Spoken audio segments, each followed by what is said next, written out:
ఓం నమ శివాయ. నేను లైవ్ పెడదామని అనుకున్నాను, కాకపోతే దానికి కొంచెం సబ్స్క్రైబర్స్ కావాలంట. లైవ్ ఎనేబుల్ కావడానికి ఫైవ్ లైక్ 500 సబ్స్క్రైబర్స్ ఏమో కావాలని చెప్పి నాకు ఒక మెసేజ్ వస్తుంది ఎప్పుడు లైవ్ మీద క్లిక్ చేసినా. సో నాకున్న సబ్స్క్రైబర్స్ చాలా తక్కువ. కాకపోతే ఏంటంటే లైవ్లోకి వస్తే ఇంకా బాగా ఆ, నేను శివుడి గురించి చెప్పగలుగుతాను అనుకుంటున్నాను. అంతా శివుని దయ. చూసాము ఎంతవరకు అయితే వెళ్తుందో. నేను కొన్ని వీడియోస్ అయితే పెడుతున్నాను, అవి మీకు నచ్చితే చూడండి, మంచిగా ఉంటాయి. అంతా శివుని గురించి, మ్యాక్సిమం అమ్మవారి గురించి, ఇంకా ఆంజనేయ స్వామి గురించి ఇలా పెడతాను.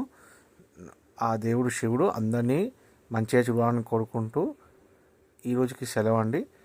ఏంటంటే నాకు ఒకసారి లైవ్ రావాలని ఉంది, ఓకే. కాకపోతే యూట్యూబ్లో ఆ ఆప్షన్ లేదు. కొన్ని సబ్స్క్రైబర్స్ అనేవి వచ్చిన తర్వాతనే లైవ్ ఎనేబుల్ చేయవచ్చు మనము. సో అందుకే శివుని దయ వల్ల తొందరగా సబ్స్క్రైబర్స్ వస్తారని అనుకుంటూ లైవ్ ఎనేబుల్ చేసి మీతోని లైవ్గా డిస్కస్ చేయవచ్చు శివుని గురించి. అండ్ నాకు తెలిసిన విషయాలు కూడా మీకు చెప్తాను అనుకుంటున్నానండి. ఓకేనండి.